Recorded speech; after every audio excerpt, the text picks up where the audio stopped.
தேனி பெட்டின்னு பார்த்தீங்கன்னா இந்த டைப்பில் தாங்க வந்துட்டு இருக்கோம். இது வந்துட்டு ஒரு 2 பாகமாக வந்துட்டு இருக்குங்க. இது வந்துட்டு அடிப்பெட்டி, இது மேல் பெட்டின்னு சொல்லுவாங்க. அதாவது இது வந்துட்டு புழு வகைன்னு சொல்லுவாங்க. இதில் தான் பூச்சி உற்பத்தி ஆகுங்க. இதில் தான் இந்த மேல் பெட்டியில் தான் நமக்கு தேனை வைக்குங்க. இப்போ நம்மள நிறைய பேர் என்ன நினச்சிக்கன்னா தேன் பெட்டினா தேன் இருக்கும் அப்படின்னு கம்ப்ளீட்டாக தேன் இருக்கும், பூச்சி போயிட்டு வருது அப்படின்னு நினச்சிக்கோம். ஆனால் இதில் நிறையா இருக்குதுங்க. கீழே முட்டை, புழு, குஞ்சு, அதுக்கு போக மிச்சத்துக்கு மேலே தான் தேனை இப்படி வந்துட்டு இருக்குங்க. இப்போ கணக்கு வந்துட்டு பார்த்தீங்கன்னா நமக்கு இவ்வளோ இடம் இருந்துமே இங்கே பெட்டிகள் வச்சாலுமே இந்த நிழலுக்குள்ளே தான் வைப்போம். எதுவுமே அங்கேயும் இடங்க சொட்டையில் வைக்க மாட்டோம். ஏன்னா நிழலான இடம் கீழே குளிர்ச்சியாக இருந்துச்சுன்னா தான் பூச்சி நல்லா உற்பத்தி ஆகுங்க. அப்போ இந்த இடம் பார்த்தீங்கன்னா மரத்துக்கடியில் தான் வச்சுருப்போம். இப்போ இந்த ஸ்டாண்டு வந்துட்டு வச்சுருக்கு பார்த்தீங்களா, இதிலே ஒரு 4 டைப்பு ஸ்டாண்ட் இருக்குதுங்க. இங்கே பார்த்தீங்கன்னா தெரியும், இந்த 4 கால் ஸ்டூலுமே ஒன்று இருக்குங்க, அது ஒரு டைப்பு. இப்போ இந்த லாக் போடாமையே இப்படி ஒரு ஸ்டாண்ட் நாங்கள் வச்சுருப்போம். சும்மா வச்சுருந்தா போட்டு நம்ம கட்டணும். ஆனால் இது வந்து பார்த்தீங்கன்னா இங்கே பக்கம் எல்லாமே பெரும்பாலும் இது யூஸ் பண்ணுறாங்க. நமக்கு இன்னும் இது வேலை மீதி வச்சு லாக் பண்ணிட்டுனீங்களா நம்ம கட்டவும் தேவையில்ல, அது பாட்டுக்கு அப்படின்னு இருந்துக்கும். இது ஒன்றுங்க. இப்போ நம்ம எப்பயுமே வந்துட்டு ஒரு பெட்டி நம்ம தோட்டத்துலையோ இல்லை எங்கே வச்சுருந்தாலும் சரிங்க, கம்ப்ளீட்டாக வந்துட்டு இதில் கீழே வந்துட்டு கிரீஸு அடிக்கணும் எந்த ஸ்டாண்ட் வச்சாலுமே. எதுக்காகங்கன்னா எறும்பு வந்துட்டு ஏகாமல் இருக்கா. இப்போ பெரும்பாலும் நம்மள நிறைய பேர் இன்னமா என்ன நினச்சிட்டு இருக்காங்கன்னா தேனை வந்துட்டு கீழே ஊற்றியால் செக் பண்ணி பார்ப்பாங்க. அந்த தேனை வந்துட்டு எறும்பு சாப்பிடுச்சுன்னா கலப்பட தேனாட்டுக்குது, சுத்தமான தேன் எறும்பு சாப்பிடாது அப்படிம்பாங்க.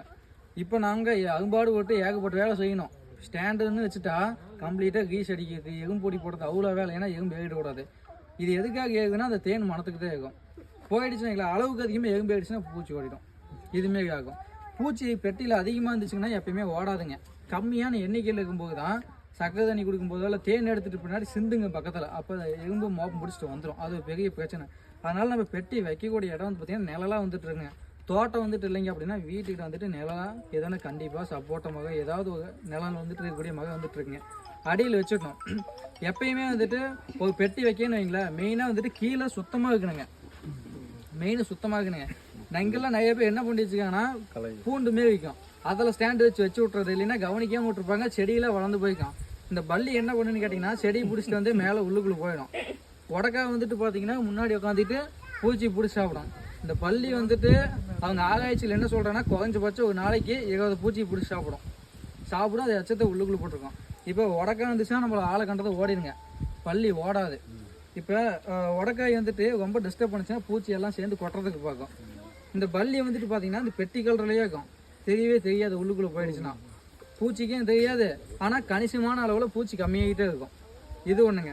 இப்போ இந்த பக்கம் முடுக்குன்னா அது இந்த பக்கம் போகும், இப்படி போகும். அதை நாங்கள் என்ன பண்ணால் பக்கத்தில் ஒரு காலி பெட்டி வச்சு எல்லா இடையும் தூக்கி இதுக்குள்ளே போடணும். அதுக்கு மேலே அதை வந்துட்டு முடுக்கி விடணும். அப்படி ஒரு பிரச்சனை இருக்குதுங்க. அதனால் முடிஞ்ச வரைக்கும் கீழே கிரீஸ் அடிச்சு விட்டிங்கன்னா வளவளப்பு இருக்குங்க.